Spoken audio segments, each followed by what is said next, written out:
अंधेरे जंगल के बीच एक झोपड़ी थी, छोटी, टूटी फूटी, लेकिन उसके अंदर बैठा था एक साधु।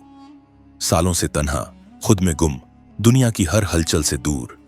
उस रात उसकी आंखें बंद थीं, पर उसके मन के भीतर एक बेचैनी जाग चुकी थी, जैसे कोई आने वाला हो, कोई बहुत पुराना डर जो फिर से लौट रहा हो। और तभी दरवाजे पर एक दस्तक हुई, धीमी मगर अंदर तक कांपा देने वाली। साधु ने दरवाजा खोला और जो देखा उसने उसकी आत्मा को हिला दिया। बारिश में भीगी एक लड़की, कांपती हुई, सहमी हुई, मगर उसकी आंखों में कुछ और था। वो एक मासूम नहीं थी, वो रहस्य थी, वो सवाल थी, वो एक भूली हुई चीख थी जो सदियों से मुक्ति की तलाश में भटक रही थी। वो सिर्फ एक लड़की नहीं थी, वो एक राज लेकर आई थी, ऐसा राज जो रात से भी काला था और दर्द से भी गहरा। उस झोंपड़ी में उस रात सिर्फ बारिश नहीं बरसी, उस रात बरसे थे वो जज्बात जो इंसान को साधु और साधु को इंसान बना देते हैं। एक आत्मा की पुकार, एक साया की चाल और एक इंसान की परीक्षा। यह एक साधु और एक कुंवारी लड़की की कहानी है जो एक डरावने जंगल में घटी। इस कहानी की असली शुरुआत तब हुई जब एक रात जबरदस्त तूफानी बारिश हो रही थी। हर तरफ काले बादल छाए हुए थे, आसमान से बिजली जोरदार गड़गड़ाहट के साथ गिर रही थी और जंगल में सन्नाटा पसरा हुआ था। साधु अपनी झोपड़ी में बैठा था, दरवाजा मजबूती से बंद कर रखा था ताकि बारिश और तूफान की तेजी से बचा जा सके। अचानक दरवाजे पर दस्तक हुई। साधु हैरान हो गया कि इतनी रात गए इस सुनसान जंगल में कौन हो सकता है। उसने हिम्मत करके दरवाजा खोला और देखा कि एक सुंदर युवा कुंवारी लड़की बाहर खड़ी थी। उसके कपड़े बारिश में पूरी तरह भीग चुके थे और उसके शरीर की हर रेखा साफ नजर आ रही थी। वह जवानी और सौंदर्य से भरपूर थी। साधु ने हैरानी से पूछा, तुम कौन हो और इस भयानक जंगल में इतनी रात गए, इतनी जोरदार बारिश में यहां क्या कर रही हो? लड़की डरते हुए बोली, बाबा जी, मैं इस जंगल के पास वाले गांव में रहती हूं। मैं बहुत डरी हुई हूं। कुछ लोग मेरे पीछे पड़े हैं जो मुझे मारना चाहते हैं। कृपया मुझे बचा लीजिए। साधु ने तुरंत उसे भीतर बुलाया और उसे तसल्ली दी। फिर साधु ने उस लड़की से पूरी कहानी पूछी। लड़की कांपते हुए बोली, मैं गांव के राजा की बेटी हूं। मेरे माता पिता अब इस दुनिया में नहीं हैं। उनके जाने के बाद से ही कुछ लोग मेरी सुंदरता पर मरने लगे हैं। वे मुझे पकड़कर मेरी इज्जत लूटना चाहते हैं और मेरा शरीर अपवित्र करना चाहते हैं। मैंने अपनी इज्जत बचाकर आपकी ओर भाग लिया है। साधु उसकी बातों को ध्यान से सुन रहा था और सोचने लगा कि शायद यह लड़की कुछ और छुपा रही है। कहीं इसके आने के पीछे कोई और मकसद तो नहीं। साधु और वह कुंवारी लड़की झोपड़ी के अंदर बैठे थे।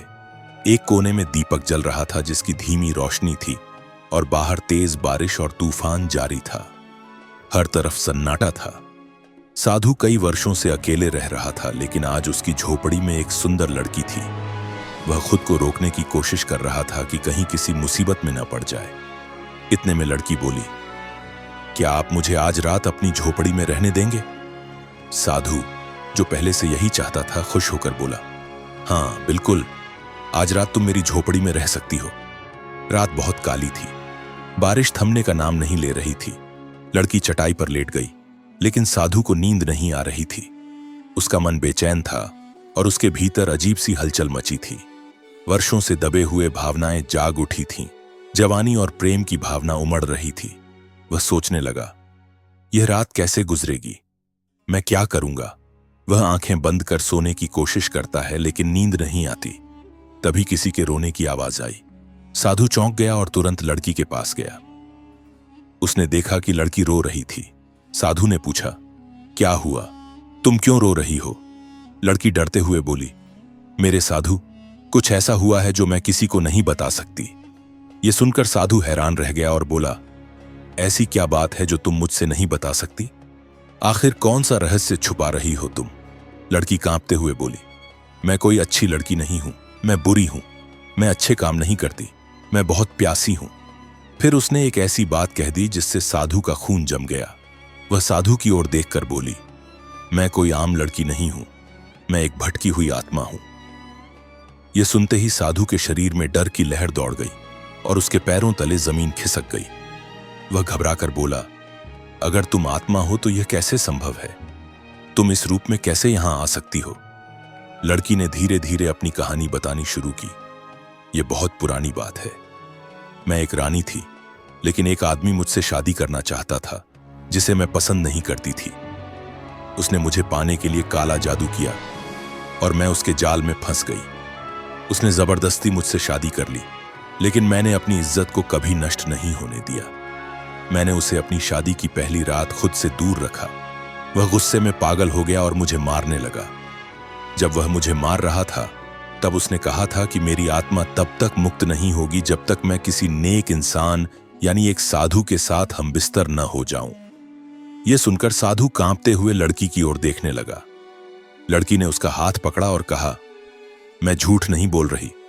अगर तुम आज रात मेरे साथ नहीं सोए तो मैं हमेशा के लिए इस जंगल में भटकती रहूंगी और मेरी आत्मा को कभी शांति नहीं मिलेगी। साधु का दिल जोर जोर से धड़कने लगा। लड़की अपने नरम हाथों से उसके शरीर को छू रही थी, लेकिन वह परेशान था। उसी समय बाहर से किसी की डरावनी आवाज आई। साधु तुरंत उठा और झोपड़ी के बाहर गया। उसने मुड़कर अंदर देखा, लड़की चुपचाप खड़ी थी। तभी एक साया उसके पास आया और गरजते हुए बोला, मैं वही हूं जिसने इस लड़की को तुम्हारे पास भेजा। यह वही साया था जिसने काला जादू कर लड़की को बांध रखा था।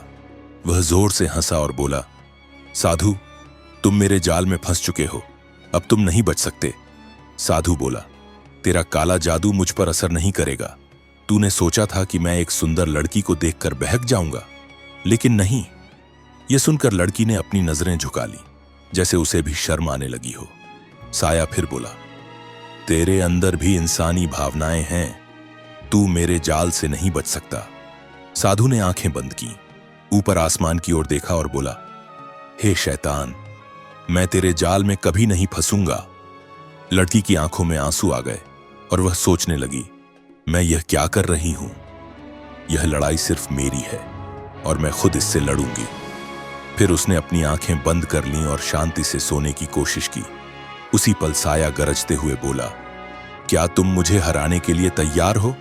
लड़की ने मजबूत स्वर में जवाब दिया, हां, मैं तुमसे लड़ने के लिए तैयार हूं, अब तुम भी तैयार हो जाओ। उसने धीरे धीरे अपना हाथ उठाया और साया को पकड़ने की कोशिश की। जैसे ही उसने साया को छुआ, तेज हवाएं चलने लगीं और साया हवा में उड़ने लगा। वह छटपटाने लगा, लेकिन अब उसका बचना नामुमकिन था। लड़की ने साहस से उसे नष्ट कर दिया।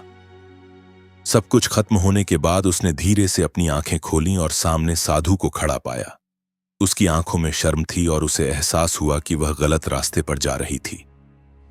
वह साधु के पैरों में गिर पड़ी और बोली, मुझसे बहुत बड़ी गलती होने वाली थी, लेकिन आपने मुझे बचा लिया। मैं दिल से आपकी आभारी हूं। साधु मुस्कुराते हुए बोला, कोई बात नहीं, अब तुम यहां से जा सकती हो। लड़की ने सिर झुकाया, आंखों में आंसू लिए और चुपचाप जंगल से निकल गई। अब हमेशा के लिए उसकी आत्मा आजाद हो चुकी थी।